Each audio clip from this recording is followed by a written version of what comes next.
Nevruz'u konuşunca 90'lı yılları konuşuyoruz dedik. Bir de Nevruzlaşan kadınları konuşuyoruz.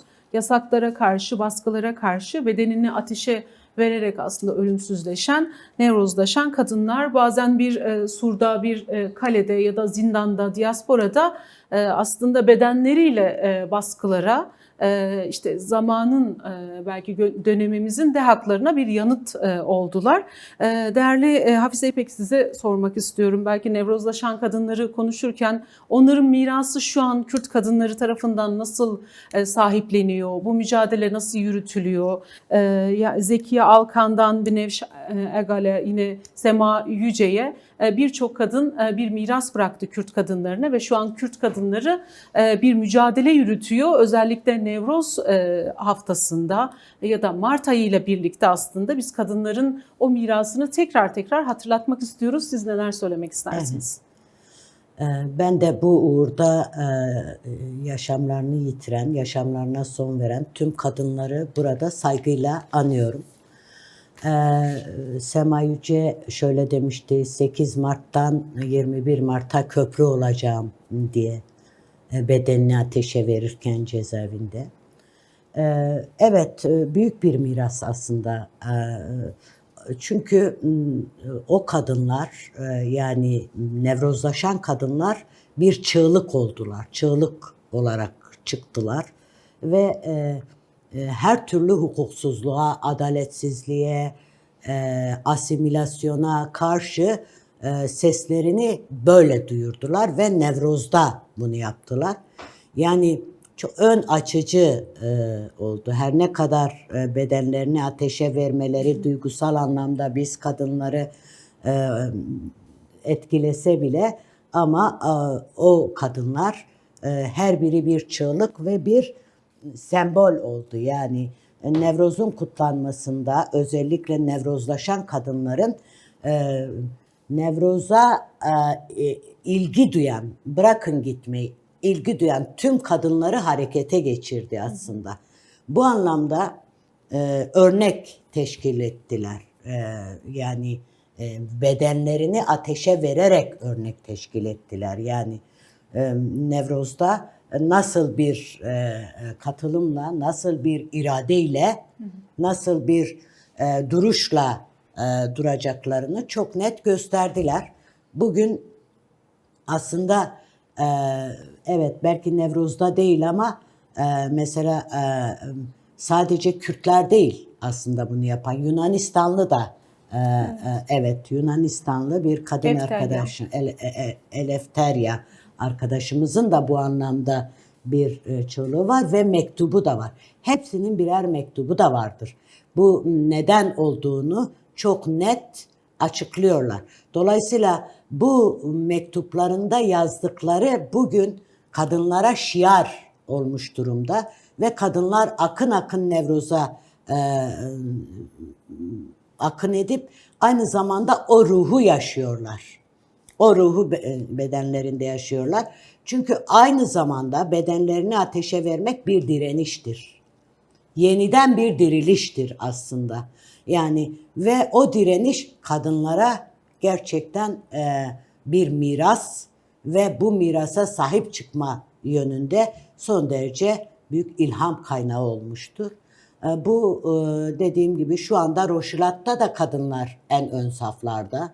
Rojava'da da, ancak şu var, yani gerçekten iktidarcı güçler bir türlü kadını hazmedemiyorlar. Yani bugün düşünün, Rojava'da çok büyük bir kadın ordusu var. Aynı zamanda eşit yaklaşıma dair bir yaşam modeli var.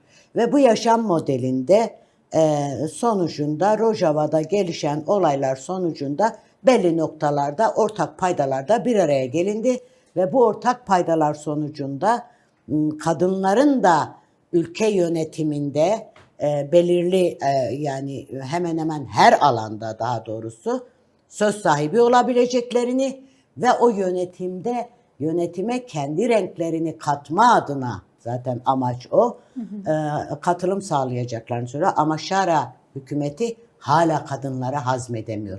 Bugün kadınların bazı alanlardan çekilmesi gerektiğini söylüyor. Özellikle askeri alanda, savunma alanında Evet. mesela Evet, YPJ'nin çekilmesi. varlığının kabul edilmemesi özellikle Rojava'daki kadınlar tarafından tepkiyle karşılandı. Büyük bir Çünkü tepki. oradaki DAEŞ'e karşı asıl Evet. mücadeleyi veren bir kazanım elde eden, halkını koruyan YPJ'li kadınlar. Evet, evet. Ve bu anlamda da hazmedemiyor yani. Kadın zihniyetini hazmedemiyor. Kadının kendisini hazmedemiyorlar. Ama gerçekten artık Kürt kadını bütün engelleri aşmış durumda. Yani beynindeki hapishaneleri yıkmış durumda Kürt kadınları. Zihinsel devrimini yapmış durumda ve gerçekten başarı olacaksa Kürt kadınları öncülüğünde bir başarı olacak.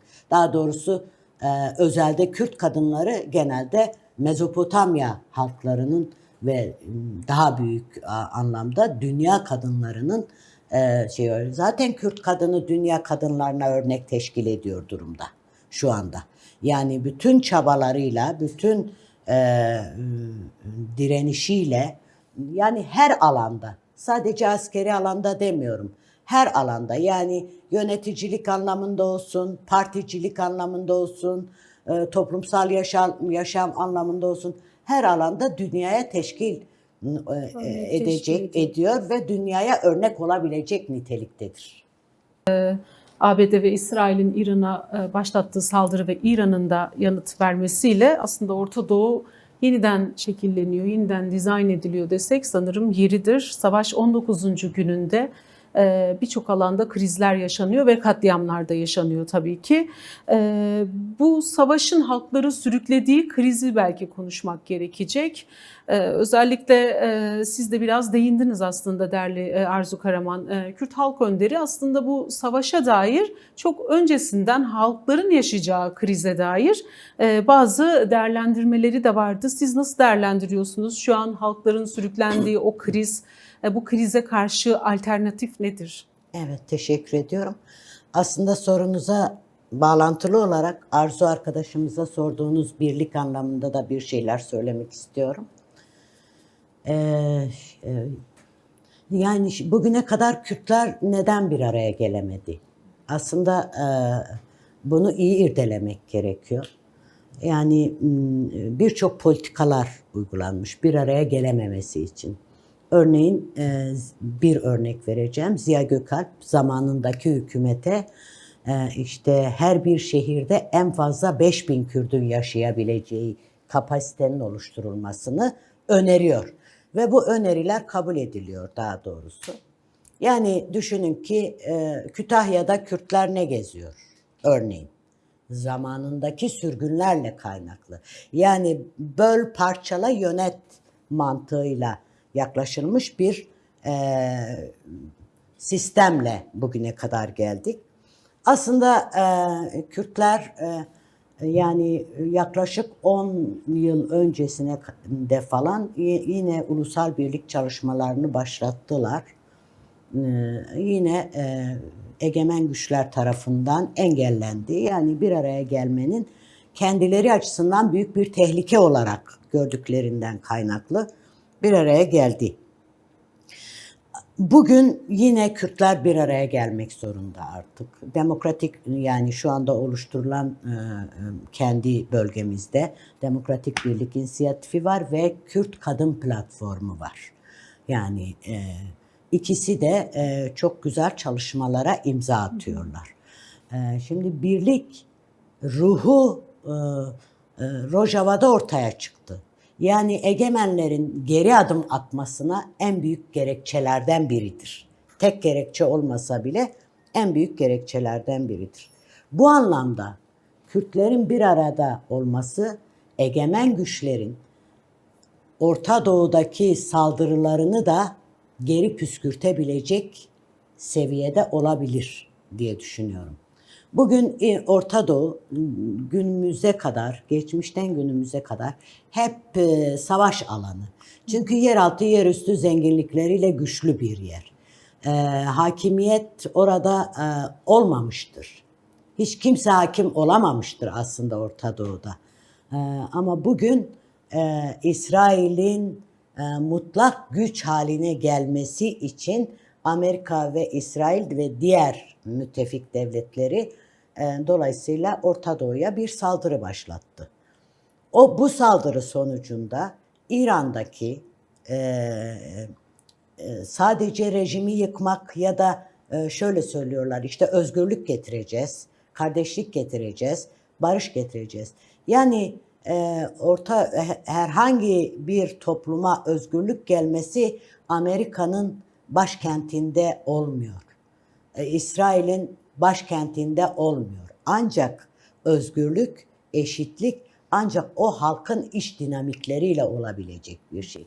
Yani o halk ancak özgürlük isteyecek ve mücadelesini o anlamda verecek. Şimdi İran'daki Kürt partilerinin tümünün birleşmesi ve açıklamaları oldukça anlamlı açıklamalardır. Orada herhangi bir savaştan yana değiller aslında. Olmamaları da çok doğru bir yöntem. Ama üzerimize gelirlerse de biz de kendimizi savunma anlamında savunacağız. Ülkemizi, halkımızı, toplumumuzu savunacağız. Şimdi burada amaç sizin de dediğiniz gibi Orta Doğu'yu yeniden dizayn çabaları. Bu dizaynda başat gücün iktidarcı güçler, egemen güçler ve başını Amerika ve İsrail'in çektiği güçler. Yani düşünün, Venezuela'da gitti, başbakanlığı aldı getirdi. Oradaki altın rezervleriydi konu aslında. Çünkü Venezuela altın rezervleriyle dolu ama Venezuela halkı açlıktan ölüyor örneğin. Yani çok büyük bir yoksulluk içinde. Şimdi tabii Kürtlerin getirmek istediği yaşam modeli eşit paylaşım,